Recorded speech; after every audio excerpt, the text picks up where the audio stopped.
प्रणाम करती हूँ अपने गुरु महेश्वर शिव के चरणों में। माता भवानी के चरणों में मेरा प्रणाम है। इस कालखंड के प्रथम शिव शिष्य साहब श्री हरिंद्रानंद जी के चरणों में मेरा प्रणाम है। शिव शिष्य परिवार की शक्ति दीदी नीलम आनंद जी के चरणों में मेरा प्रणाम है। शिव गुरु कारवां के माध्यम से हमसे जुड़ने वाले, हमें देखने वाले आप सभी को मेरा प्रणाम है। मेरे साहब श्री द्वारा रचित पुस्तक आप चलें शिव की ओर के 7वें आलेख शास्त्र और शक्ति उपासना के विषय में आगे जानते हैं। वेदों में किसी स्वतंत्र स्वरूप धारिणी शक्ति संपन्न देवी की खोज में हम अपने को पूरी तरह सक्षम नहीं पाते हैं। वेदों में देवी अंबिका का नाम आया है। ऋग्वेदीय इंद्र, अग्नि, वायु, वरुण आदि देवताओं के साथ अनेक देवियों का चित्रण मिलता है।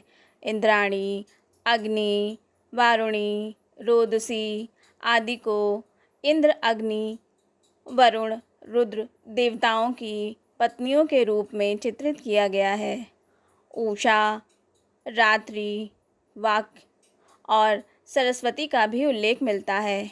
ऋग्वेद में नदियों को भी माता कहा गया है और अथर्ववेद में वाक को भी वेद माता की संज्ञा दी गई है। आज की प्रतिष्ठित देवी गायत्री ऋग्वेद में छंद के रूप में उल्लेखित हैं। वहाँ वे उस स्वरूप में नहीं दिखती हैं जिस स्वरूप में आज उनकी पूजा अर्चना की जा रही है। ऋग्वेद में रात्रि को देवी मानते हुए रात्रि सूक्त वर्णित है। उक्त ग्रंथ में देवी की पूजा के संदर्भ में भी एक सूक्त है जिसे वागामृणी सूक्त कहा जाता है। इन सूक्तों में भगवती के किसी स्पष्ट स्वरूप का आभास नहीं होता है। हिरण्यकेशी ग्रह सूत्रों में अलग अलग देवियों के नाम से नहीं बल्कि एक ही नाम से भवस्य देवस्य पत्नी स्वाहा आदि आहुतियाँ अर्पित की गई हैं।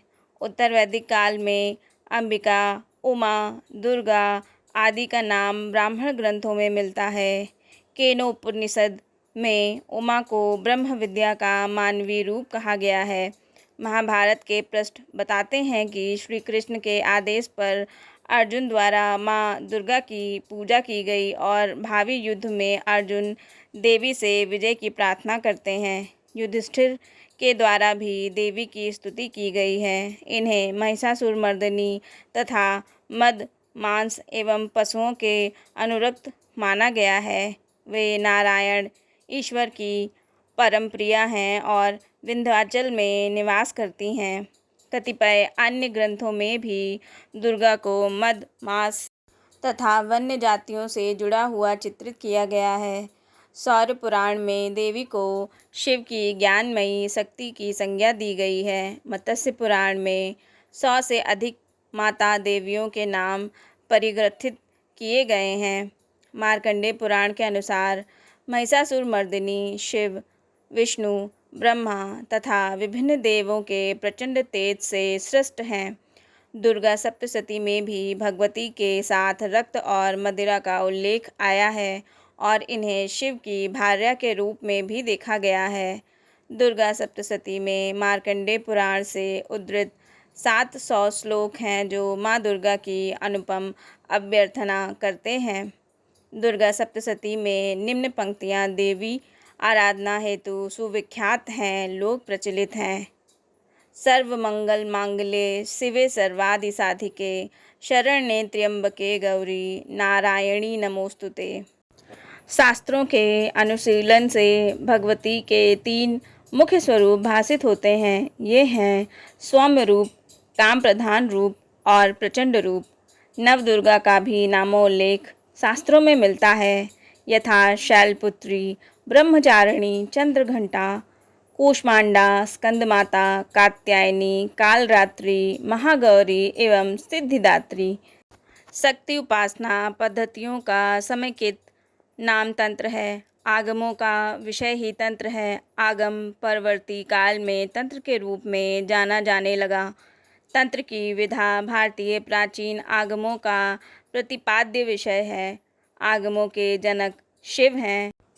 आगम की व्याख्या में कहा गया है कि यह शिव के मुख से निषद विधा है और आदिशक्ति माँ पार्वती इसकी प्रथम श्रोता हैं। तंत्र के उपास्य देव शिव और उपास्य देवी माँ पार्वती हैं।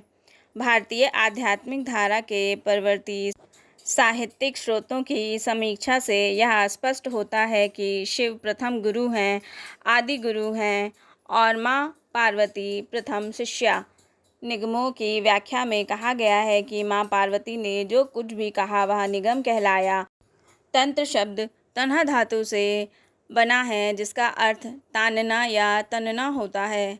तंत्र को यथा तन्ना त्रायते इति तंत्रः कहा गया है। यह मनुष्य मन के विस्तार की प्रक्रिया है जो मन के विस्तार को परमात्मा में रूपांतरित करती है। तंत्र को तम स्नायते यस्तु सह तंत्रा भी कहा गया है, अर्थात अंधकार से प्रकाश में जाने वाली विधा तंत्र है। देवगण जिस रहस्यमयी शक्ति की जगदम्बा या आदि शक्ति के रूप में स्तुति करते हैं, उसी जगत जननी की उपासना तंत्र का मूल आधार है। तंत्र का एक प्रधान अंग कौल साधना है। कौल साधना का विषय कुंडलिनी जागरण है। योगी मत्स्येंद्र नाथ के ग्रंथ कौल ज्ञान निर्णय में शिव को शक्ति के बिना शव कहा गया है। उल्लेखनीय है कि योगी मत्स्येंद्र नाथ, जिनका उपनाम मत्स्येंद्र नाथ है, के गुरु स्वयं भगवान शिव थे। कौलोपनिषद ग्रंथ में यह विवेचना मिलती है कि शक्ति शिव की सृष्टि की इच्छा है, शिव की सी इच्छा है या उनकी शक्ति है। त्रिकोणात्मक विश्व योनि है जो इच्छा, ज्ञान और क्रिया रूप हैं। यंत्रों के प्रचलन में भैरवी चक्र का यही अधोमुख त्रिभुज है। उक्त ग्रंथ की विवेचना में यह स्पष्ट किया गया है कि प्रलय काल में यही शक्ति शिव की अव्यक्त रूप में स्थित है। शिव की सृष्टि की इच्छा में उत्पत्ति, स्थिति और लय सन्निहित है। कौल साधना में योगी मत्स्येंद्र नाथ को प्रथम आचार्य माना गया है और 64 योगिनियों का प्रवर्तक भी। कौल साधना में आदिनाथ शिव को ही सर्वश्रेष्ठ गुरु माना गया है। योगिनी तंत्र में जो आदिनाथ महाकाल हैं, वही इस तंत्र में परम गुरु हैं। शैव, शाक्त, वैष्णव, गणपत्य, महाशैव, सौरादि मंत्र में वही मंत्र वक्ता हैं। उन्हें छोड़कर अन्य कोई गुरु नहीं है। निसंदेह वही गुरु हैं। आदिनाथो महादेवी महाकालो हि यः स्मृतः गुरु सा एवं देवशी सर्वमंत्रेधुना परः।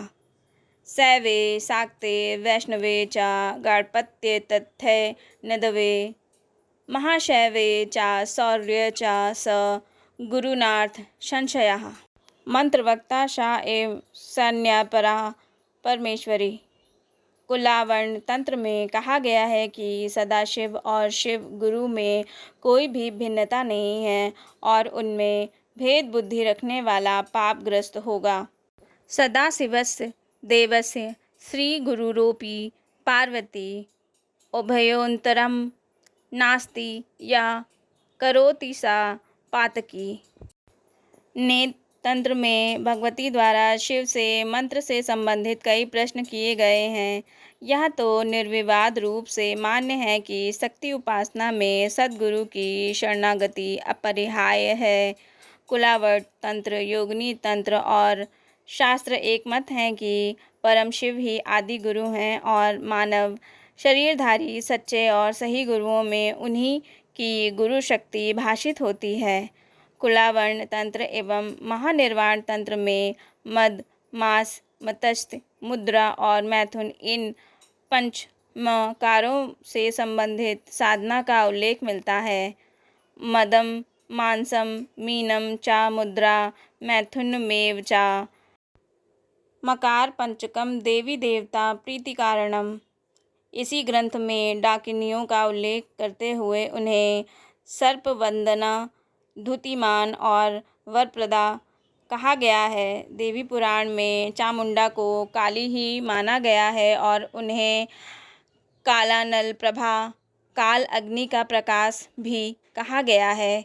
कौल साधना में वर्णित तांत्रिक क्रियाएं बहिरंग जगत से प्रारंभ होकर अखंड आदि शक्ति से एकमेक होने की साधना पद्धति है। यह मनुष्य की मूल भोग की प्रवृत्तियों, जिसे पशुभाव कहा गया है, के माध्यम से पशुपति शिव बनाने की प्रक्रिया है। आज के मनुष्य के लिए काम आदि मूल भोगों की प्रवृत्तियों को छोड़ना कठिन है, किंतु तंत्र साधना का यह कतई उद्देश्य नहीं है कि भोग मनुष्य अथवा साधक का उद्देश्य एवं अभीष्ट हो जाए। तंत्र भोग परक इच्छाओं की पूर्ति की मनाही नहीं करता, अपितु भोग से ही भोग की निवृत्ति की अत्यंत सहज व सुलभ उपासना पद्धति का प्रतिपादन करता है। मनुष्य के मन में जगत के प्रति स्वाभाविक आकर्षण ही उसे भोगोन्मुख बनाता है। तंत्र मनुष्य के मन में शिव और आदिशक्ति के प्रेम बीजों का आरोपण करता है। प्रेम जगत से हो या जगदम्बा से, मनुष्य निश्चित रूप से प्रेम पात्र की दिशा में उन्मुख होगा। महाकाल संहिता में काम कला संहिता का उल्लेख है। आगम और तंत्र की मान्यता है कि इनका अनुवर्तन करने से एक ही जन्म में भोग और मोक्ष दोनों प्राप्त होता है। योगिनी कौल मत ने तो स्पष्ट कहा है कि एक दिन परीक्षा करके देख लिया जाए, तो यदि ऐसा न दिखे तभी अविश्वास किए जाने को सोचा भी जाए।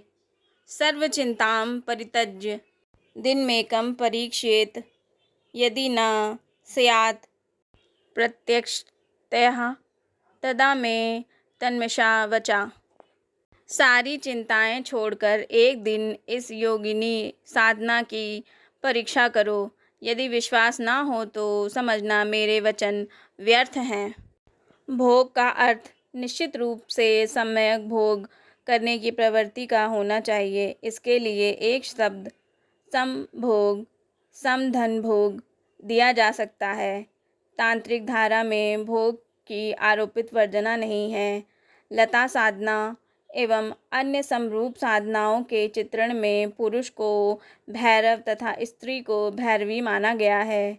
मध्ययुगीन भारत के साहित्य में कपालिक संप्रदाय का चित्रण मिलता है। इस संप्रदाय से जुड़े तांत्रिक नरमुंड, रुद्राक्ष, चिताभस्म आदि का प्रयोग करते थे। कपालिक साधना वस्तुतः कपालस्थ सहसार से संबंधित पूजा की विधि है। कपालस्थ सहसार में शिव का वास माना जाता है। शमशान की साधना अशरीरी निम्न जगत से सूक्ष्म अतिसूक्ष्म अशरीरी परमात्म सत्ता तक पहुँचने की प्रक्रिया रही है। शमशान में भयोत्पत्ति होती है और भय वृत्ति के जागृत होने पर मनुष्य की अन्य वृत्तियाँ शिथिल पड़ जाती हैं। फलतः मन पूर्णतः एकाग्रचित होकर साधक को ईष्ट की ओर तीव्रता से ले जाने वाला बन जाता है। शक्ति की उपासना के कालक्रम में 10 महाविद्याओं का उल्लेख आता है।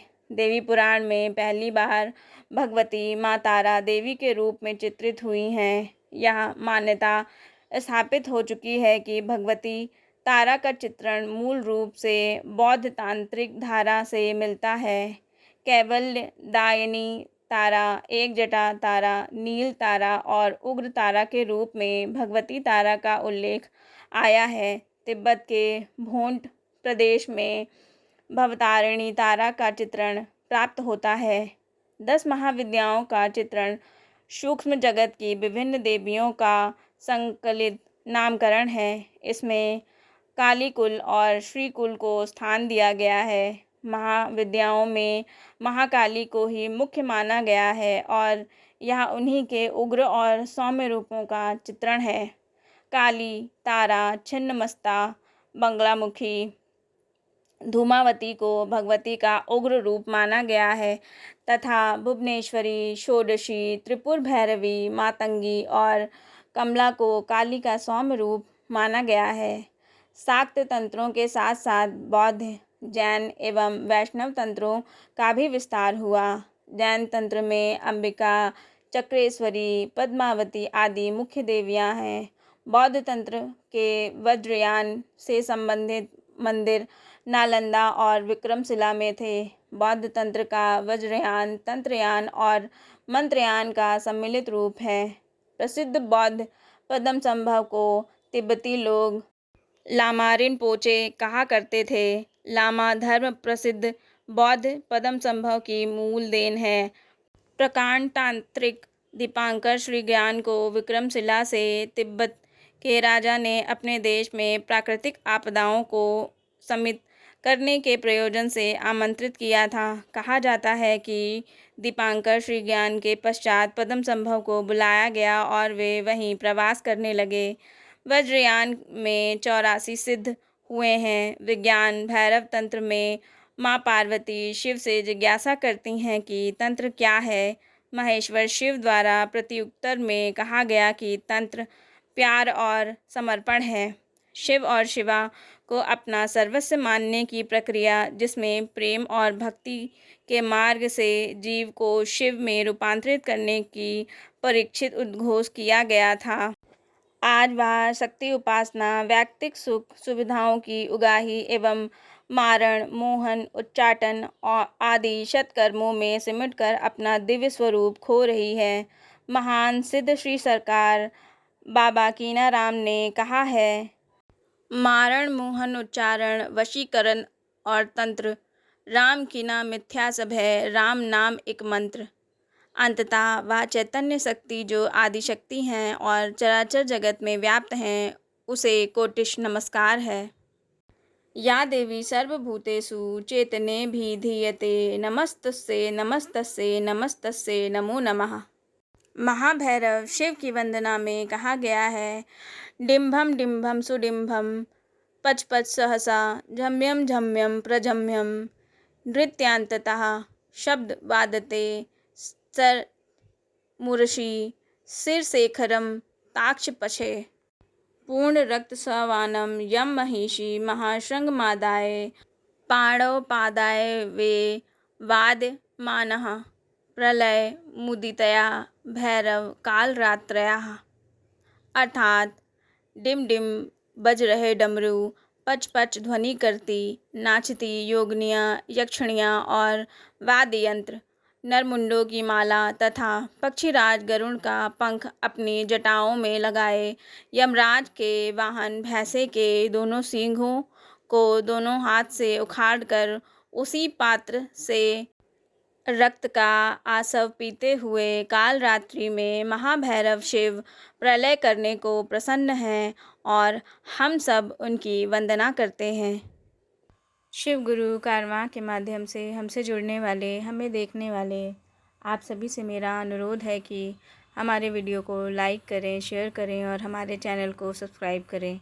मिलते हैं आपसे अगली वीडियो में। आप सबके चरणों में मेरा प्रणाम।